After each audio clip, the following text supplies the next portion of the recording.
in some sort of a civil rights continuation of where Dr. King left off. The rise of the biracial African, and I do consider them African unless they don't agree with us. Right. If you don't identify with your race, I don't want nothing to do with you.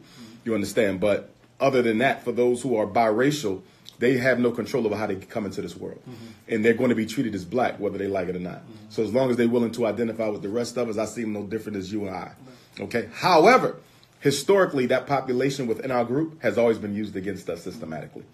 I'm not saying that all biracials are sellouts, because I got friends who are. I got heroes who are. Some of the greatest Pan-Africanists of all time were mixed race. That's not the point. The point is, systematically, the power structure depends on biracial Africans because they already have a natural, God-given split loyalty at birth. Now, when I look at Kamala Harris, I see a biracial woman with a white husband. Show me who you love, and I show you who you are. So right there, that automatically tells me she has nothing, no interest whatsoever in helping black folks. I can almost guarantee you she's hostile to black males because she damn sure didn't marry one. You understand? And going even further, see, her agenda is going to be to further the feminist movement, okay, the anti-black male movement.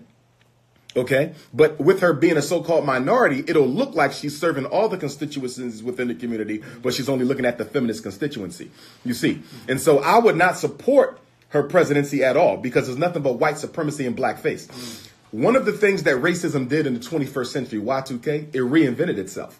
And it reinvented itself with three new faces. One face was the LGBTQ movement. Another face was the feminist movement. Another face was the multicultural movement.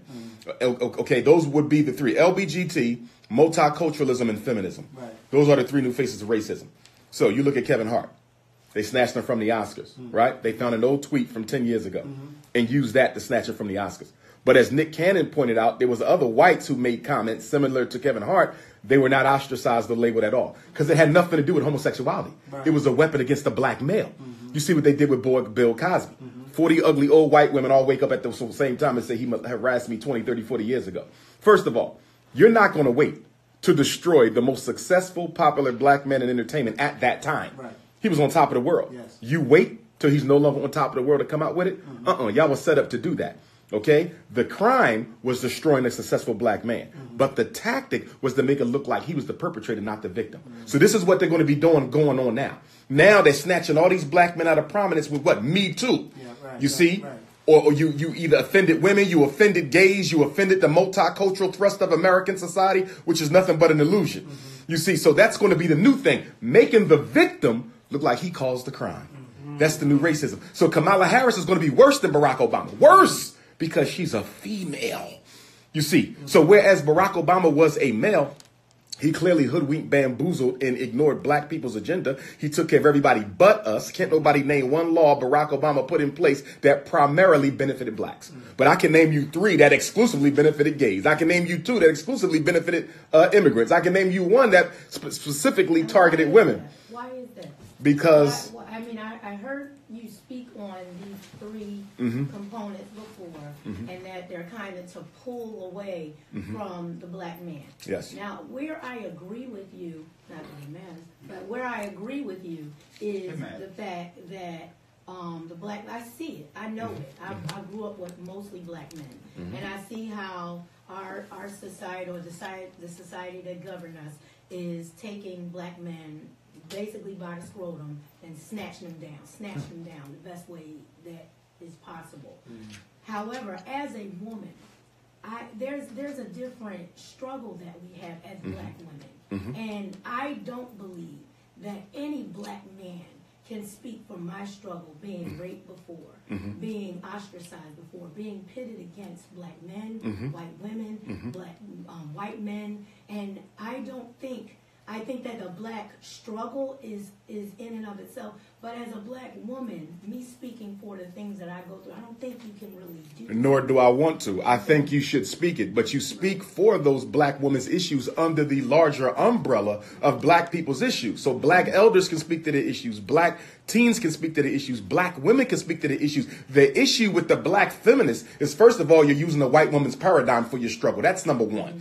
Okay? But then the second issue is you're linking up with white women who have never historically been an ally to black females. When you go back to the slave plantation, guess who the black woman's number one enemy was? The white wife of the slave master. Because she's, yes, it was the white woman that made him sell your babies away. It was the white woman that made him whip you until you died to show you he didn't have any affection for you. The white woman doesn't care about the black woman, but she will use, as my brother just said, imagination and emotion to make you think she gives a damn. And black people have only benefited white struggles in one way, providing them with the numbers that they need to gain the momentum necessary to carry their agenda. We're being used by the LGBTQ. That is a white racist movement. We're being used by feminists. That is a white racist movement. We're being used by the multiculturalists. That is a white racist movement. So I'm not saying the black woman doesn't speak for herself. You should, but do it as black women and not as colorblind females.